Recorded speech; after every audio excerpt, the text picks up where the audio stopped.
eyes coming like fiber. When them open up, we see heaven. You the kind that bless my nature. Loving you like creature. We life coming like Bible. A parable of some greatness. From your heart till now, that's statements. Never feel that they hate stairs. You have the ever blessed good Lord. I gotta go with you, and I'm in love with you like boom. The ever blessed good Lord. Gotta go with you, and I'm in love with you like boom. The ever blessed good Lord. I gotta go with you, and I'm in love with you like boom. The ever blessed good Lord. I gotta go with you, and I'm in love with you like boom. Yo, what's the deal, everybody? You tune into the third episode of the Revolt podcast, the official third episode. We here live. So if you listened to the last episode, you know that this was a continuation of that. We was talking about Pan-Africanism. I gave y'all the basic tenets of Pan-African philosophy, the thought leaders throughout the years. And we was talking about Marcus Garvey, W.B. Du Bois, Kwame Nkrumah, Stokely Carmichael. We talked a little bit about socialism and communism and how those things are intertwined with Pan-African philosophy. You can't be a Pan-Africanist if you're not a socialist or a communist. So on this episode, I'm going to talk about contemporary Pan-Africanism, the way people understand it today, and the people that's pushing the concept of Pan-Africanism today. Really, mostly I'm going to be talking about people like Umar Johnson, who everybody hates, because I hate him too. So we need to break down the things that people like him are giving out, and why do people hate him? Why are they wrong? Things like that. Hotep niggas. That's what this episode is about. It's about Hotep niggas and about inclusive intersectionality. Intersectionality is a key concept today. It's a pretty new, fairly new concept introduced by Kimberly Williams Crenshaw. I'm sorry, I got it. I always do that when I say her name out loud. But Kimberly Williams Crenshaw introduced the concept of intersectionality. If you want, just look her up. Look up that philosophy. Go read her books and the works that she's done on intersectionality. You can check my Instagram page. I posted her TED talk on my page. So just go check it out if you want to get to know more about intersectionality, the meaning of it, and why it's vital to contemporary revolutionary movements. Identity politics is important. Don't forget that. All right, but we talking about Hoteps today and why they are wrong. So we just gonna get right into it. So Hoteps, it's a word that I know probably a lot of y'all here throwing around like, oh, Hotep niggas this, Hotep niggas that. Yeah, nobody likes Hotep niggas except for Hotep niggas, because Hotep niggas just be on some weird shit. And I honestly hate the fact that we use the word Hotep to describe these people, but hey, man, if that's what we call them, then that's just what they got to be called, man. We know what it means, so we ain't playing no games with these folks. We ain't playing around. So so Hoteps. So who are Hoteps? What are they? Like, I know it's probably a lot of questions surrounding that. You'd be wondering what's wrong with being Hotep? They pro-black, they Afrocentric, all that good stuff. But it's levels. It's levels to everything. Shout out to Meek, man. It's levels to this shit. It's levels to Pan-Africanism. Know that. All right, so who are the Hoteps? Basically, Hoteps are Afrocentric black people who usually romanticize ancient Egypt and tend to group the entire continent of Africa as having one single monolithic culture. Like, they'll say things like, oh, that's not African, or this ain't African, this is African. But Africa is a continent full of all different people with all different cultures. So if somebody say, oh, that's not African, you got what part of Africa, what group of people you talking about in Africa that didn't do this or do that, because everybody wasn't the same. It's not one single African culture. People was practicing all different types of things, speaking all different types of languages. So keep that in mind when people start talking about, oh, this ain't African. You gotta break that down. You can't just say it's not African. You gotta say, who was they doing that in South Africa, North Africa, West Africa, East? Where? Who you talking about? So and so Hotep culture, is consistent with patriarchal rule, the degradation of women, and homophobia and transphobia.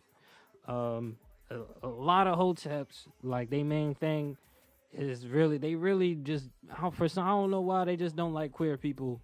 I guess they just can't understand they can't understand or fathom that people are queer.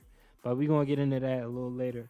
Um, so yeah, it's consistent with patriarchal rule. Basically, hotep niggas they just want to recreate black supremacy so black men could be white men and oppress everybody else that's not a black man. That's really what hotep culture is. That's what they do. If you even look at um a lot of like the stuff that be coming out from people that think like this is usually men because it's usually black men that don't like women, they disrespect women, they uh they just don't want women to be autonomous and to have control over their body. So they say things like, "Oh, you like this one dude, I forget what his name was. He was saying that women should only eat red cherries so they can stop having a menstrual cycle." And all kinds of crazy stuff. They be saying all kinds of dumb shit that don't even be making no sense. How you gonna stop a menstrual cycle? How? How? Man, they crazy, man. So yeah, it's all crazy. All right, so Hoteps, man. These people are the perpetrators that utilize pseudoscience and misogyny and history revisionism to promote their ideals. Um, that homosexuality isn't natural or congenital to the African continent, and they insist that women should be restricted in their sexual expressions and their sexuality, and that it's immoral to be promiscuous, and that they basically think we all come from Egypt and that everybody was a king and queen. I hate that, man. Stop calling everybody kings and queens because everybody wasn't no king, everybody wasn't no queen. That's completely false. I mean, people like if everybody was a king and queen, then who built the pyramids? It had to be workers somewhere. I'm sure it wasn't no like. Come on, man. Everybody wasn't no king and queen, man. People did other stuff than be a king and queen. Like, yeah, some people did that, but not everybody was a king and queen. So just y'all gotta get that out y'all head, man. Like we ain't all come from royalty. Some people was peasants. Some people was regular. Like y'all regular, man. We regular folk out here, man. Stop promoting this fake false idea that king and queen. Cause man, I'm not y'all. You not no. Stop it. Cut it out, man. Cut it out. Cause no, y'all, man, a lot of niggas is definitely not no kings out here. The way they treat women and the stuff they be saying out their mouth, the way man, it's just crazy. How you a king and your ass can barely read and write? Come on, man, cut it out. Y'all crazy, man. So yeah, it's Hotep culture. This is all part of Hotep culture, man. And the main proponents of this is like all them hang color niggas, all them YouTube scholars that claim they experts and they done studied and did all this stuff, but you don't know where these niggas done came from. You don't know what school they went to, all that shit. So I'm a name drop. I'm gonna name some names. You talking about the boy Brother Polite, definitely Umar Johnson, Tariq Nasheed. I'm sorry, she passed away. Even Dr. Frances Cress Wilson, she was a staunch homophobe. Um, the boy Phil Valentine, the other lady Shiraza Ali, all of them, man, they all just some hotep fools. Like they crazy, man. They don't really know what the hell's going on. I don't know what's up with them, man. But you got to be weird because there's even some professors at some of these schools that teach African studies and stuff like that hold on to those same beliefs. And there's nothing wrong with being Afrocentric. It's nothing wrong with viewing yourself as an African and trying to recreate yourself based on traditional practices. There's nothing wrong with that. Trying to reconnect with your roots. But if you're gonna do it, man, you gotta do it right. You gotta make sure that you ain't trying to be divisive amongst our community, and that's what these people are doing. They're being divisive when they try to degrade women and say crazy stuff, and when they say homophobic things. All right, so and this is why, because when you think of the word pan, pan, the prefix pan, it explicitly means to be all encompassing and inclusive, regardless of your religion, sexuality, gender identity, your ability, anything. Pan means all. Like, it's that simple. All. So Pan African, all African people. It don't know all African people, not just black men that date black women or black women that date black men. All African black people. I mean, Pan-Africanism. We got to include everybody. We need everybody. Because for real, it's a lot of queer people and people that's part of the LGBTQIA community that's way more revolutionary than a lot of these niggas out here. So I'm going to just put that out there, man. It's some people out here that's queer and they smarter than, man, they smarter than me. Angela Davis is a queer woman. Hands down, she's smarter than me. She's smarter than all these niggas. She wants more stuff than a lot of these niggas, and she was really out here in the struggle, in the revolutionary struggle, man. So how you gonna say somebody like Angela Davis, who we know is probably the most radical revolutionary to ever live in the United States, how you gonna just discard her because she dates women? Like, come on, man, it's foolish, man. Cut it out. We need all our people, man. You're not a Pan-African if you trying to divide us, man. It's foolish. You just being foolish, man. And these people, these Hoteps, they promote these homophobic notions and pseudoscience. They use these fake scientific arguments, that deny queer people and sexually liberated women the right to commune with other African people throughout the diaspora. And it's unproductive and counter-revolutionary. You're a counter-revolutionary. Because when you think about our society, our culture, that's just counter-revolutionary, because we know we live in a patriarchal society where men dominate women, and we know that homosexuality and queer people are just generally aren't accepted. They just generally aren't accepted in our society. So once you go along, you align yourself with that, then you counter-revolutionary. You're not trying to change society. You going with the flow. You just letting it rock. And no, we can't have that. We gotta destroy everything. All everything you think you know, delete that shit out your mind, because it's wrong. Trust me. So yeah. These Hoteps, they hijack Pan-Africanism to essentially promote black cisgender and heterosexual supremacy. It's a lot like white supremacy, but like a neo-colonial white supremacy, basically. Is white supremacy and blackface. That's what neo-colonialism essentially is. In the sense that they aim to dominate and oppress all other groups of people that aren't black heterosexuals. Like, that's just basically it.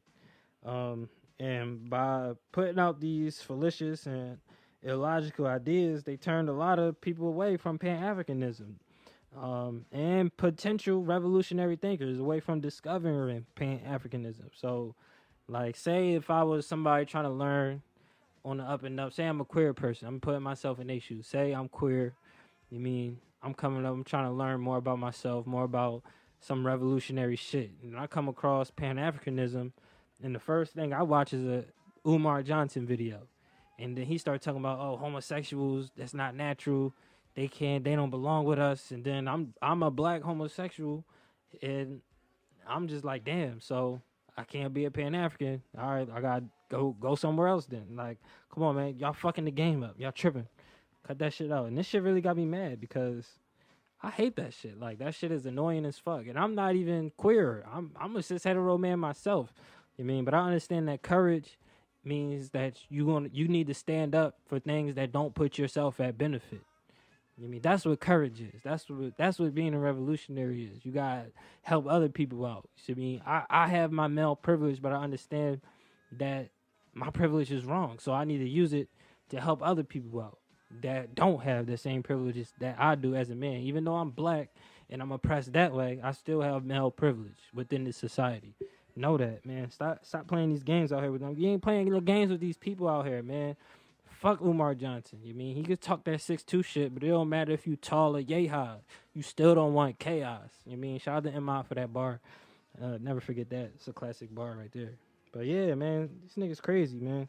So by revisioning African history and denying the fact that other cultures have existed on the African continent, apart from what they determined to be the only way of life that could have possibly ever existed before European invasion. You mean they not only erase the past, but they limit our futures. Understand that? You mean so erasing the history of queer people and pre-colonial Africa, like it was all over, like it was queer people all over the place in Africa. You mean they lying to y'all saying that, oh, that's a European invention. They lying. It's a lie. It's a lie. They don't even know nothing about Africa before colonial invasion, besides ancient Egypt or Mansa Musa and the spread of Islam. That's all they know. They ain't studied shit else. They can't tell you about nowhere else in Africa before colonization besides those things. You mean, so we talking about places like Angola, Cameroon, Gabon, Ghana, Uganda, all kinds of places. You mean, all over the African continent. And they spreading out this false narrative. I mean, and it causes me to question why it's so hard for people to imagine that on the largest continent on the planet, that, like, we consider Africa to be the birthplace of humanity, right? And you got all these different cultures, all these different ways of life, and y'all saying it's impossible for homosexuality to have ever existed for all those 1,000 years. All these 1,000 years, not one queer person ever popped up on the largest continent on the face of the planet. Not one. 1,000 years, and y'all telling me it never happened? Come on, man. You kidding me? You need to cut it. Facts. You mean, it's just crazy. And it's like, why would you limit Africa like that? If we understand Africa to be this great place of infinite, like, greatness and all that kind of stuff, when you say that something is impossible, you limited it. You limited Africa. And that itself is what makes me mad, because why are you limiting Africa? Don't you love Africa? You're supposed to love it unlimitless. It's supposed to be a limitless love, you mean, for your people. You can't put you're not supposed to put no limits or restrictions on your shit, man. You tripping. Like, y'all people's crazy, man. It's like crazy. I don't get it, man. I'm just stuck, man. So, yeah. And just understand that your history of Africa and the various cultures and traditions, it shouldn't begin with colonial invasion. It should never begin with colonial invasion. Always look past that. Because people was doing stuff, great things before then. People was doing all kinds of stuff. You can't just look at ancient Egypt and say, oh, I know African culture. You can't just look at Islam and say, oh, I know African culture. Like, it's more than that. It's so much more than that, man. Trust and believe. It's so much more. And it's crazy. And for real, this podcast is really directed towards black men, like Umar Johnson and all them who like to call women bitches, hoes, and like to call them whores and say, oh, like she need to respect herself and all that kind of dumb shit, man. Let these women be who they fuck they is. Like, they ain't bothering nobody. You just mad, you mean, for whatever reason. I don't know why, because these women is controlling their bodies and they doing what they want to do. Let them do what they want to do. Don't you do what you want to do? Why wouldn't you want somebody else to do what they want to do? You mean, like, you only get one life to fucking live out this junk. And y'all trying to tell people they can't do this or can't do that. You mean, you get one fucking life out here, man. Do what you want. Fuck it, man. You want to smoke crack? Like, hey, I wouldn't tell you to go do that, but if you gonna do that, man, hey, fuck it. It's your life. It ain't my life. That shit not affecting me, so, you mean, and it's crazy, man, because these Hotep dudes, they always bringing up these spiritual and religious, you mean, type arguments, you mean, saying, oh, it's not natural, God, or, oh, wouldn't condone that. But it's like, once you say that God or somebody ain't God limitless, how you gonna put a limit on him and what he would allow? That don't even make sense. So, and people that even do that, hey, man, whew, you're crazy. I don't really know what to tell you, man. I really don't. It's like, y'all concepts is just so limited. Like, y'all just limiting yourselves. Y'all limiting our future. Y'all limiting everything about it. So it's like a 1 gigabyte data plan. Like, it's just limited. I mean, you only get so you only getting so little by even trying to put that out there. And just with some extra reading out there for why intersectionality is important.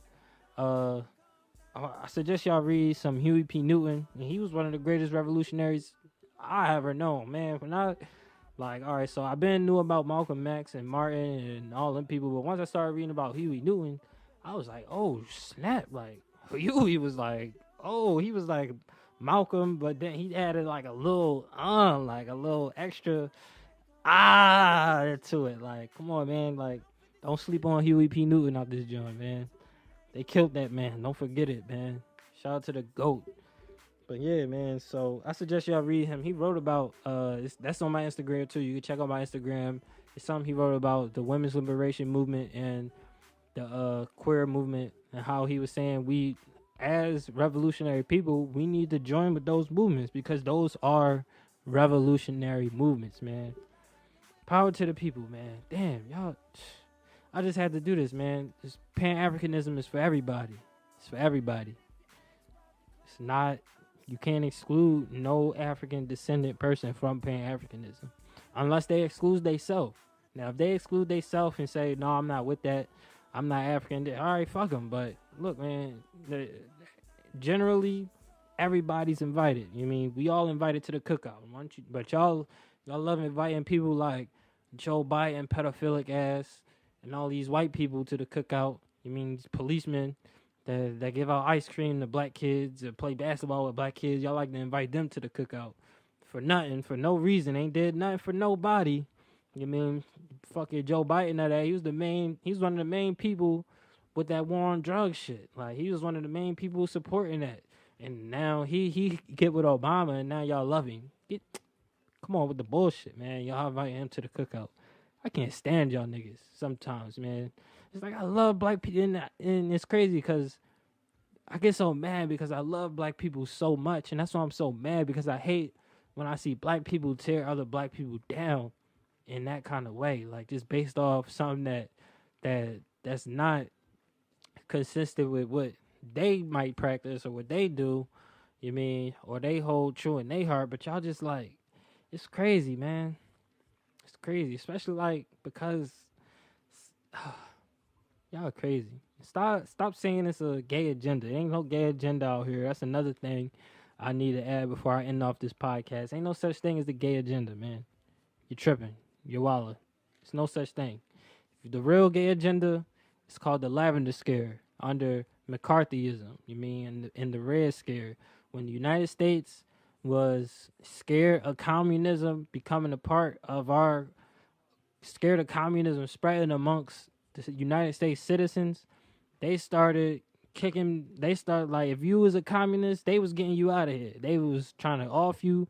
You couldn't even work. You couldn't even work in the United States if you identified yourself as a communist, or if somebody even called you a communist.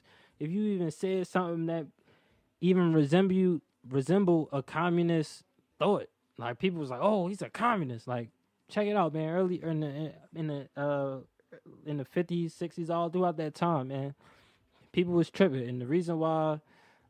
So that's the Red Scare with communism, but then the Lavender Scare, they threw in queerness into the mix with communism, because they believed that being queer made you more susceptible to communism. Being queer made you think,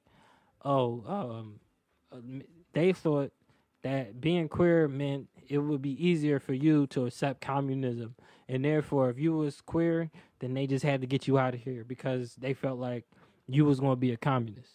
Like, and it's just really that simple. And once and this, we talking about government propaganda right here.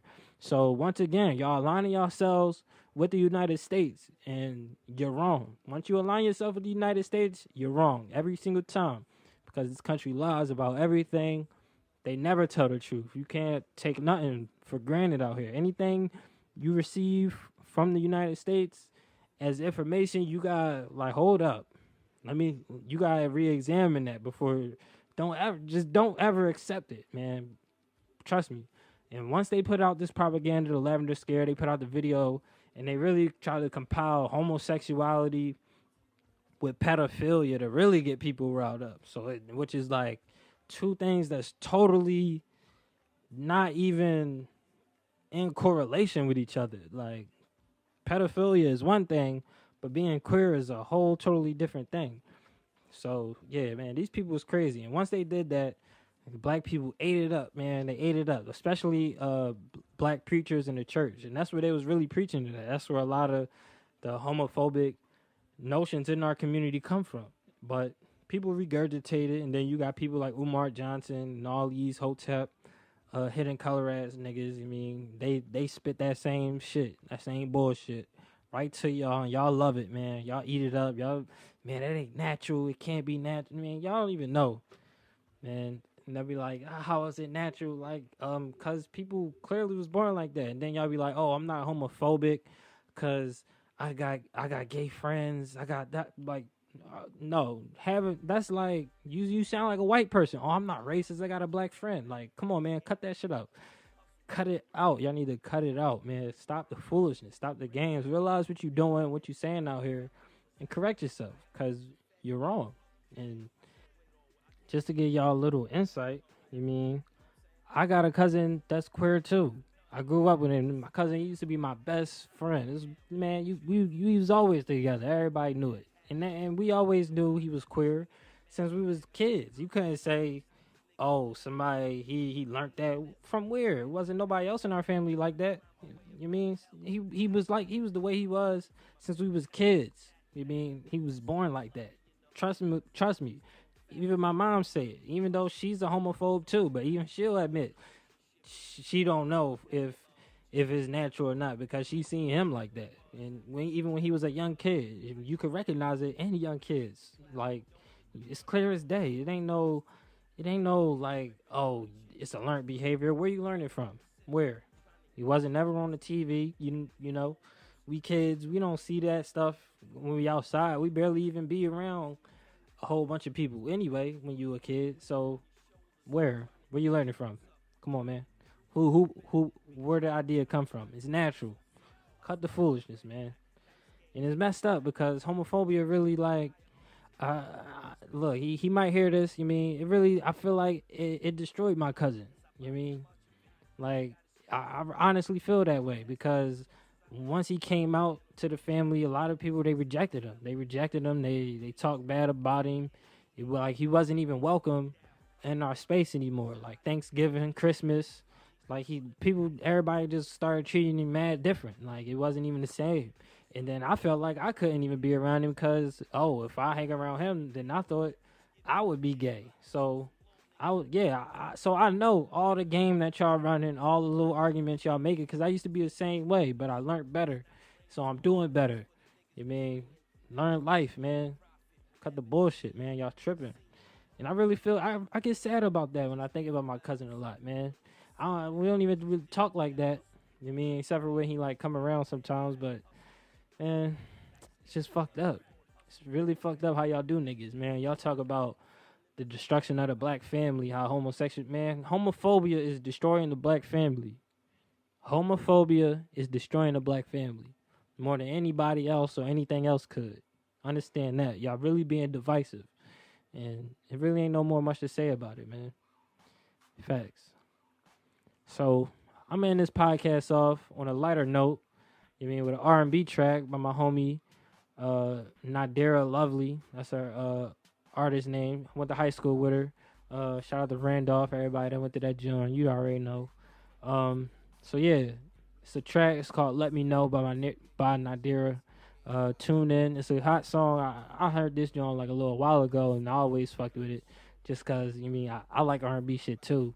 And she posted that joint on the gram, and I heard it. I listened to it. I was like, oh shit, like she got a banger. Like, so yeah, just tune in on this joint. This joint a banger. Make sure y'all go follow her on Instagram. I'm gonna tag her in this joint. She told me to tag her. So yeah, tune in, man. I'm forever jigger, trigger finger, trigger happy, my gun chuckle. God loves you, freaky Nina, she'll mind fuck you. Fucking awesome, eat my dust as I brush it off me. Really could offer one car, I'm so fucking bossy. Bitch, I'm on the road and my zone is cold. Bitch, I'm on the road and my zone is cold. Zone zone is cold. My zone is cold. My zone is cold.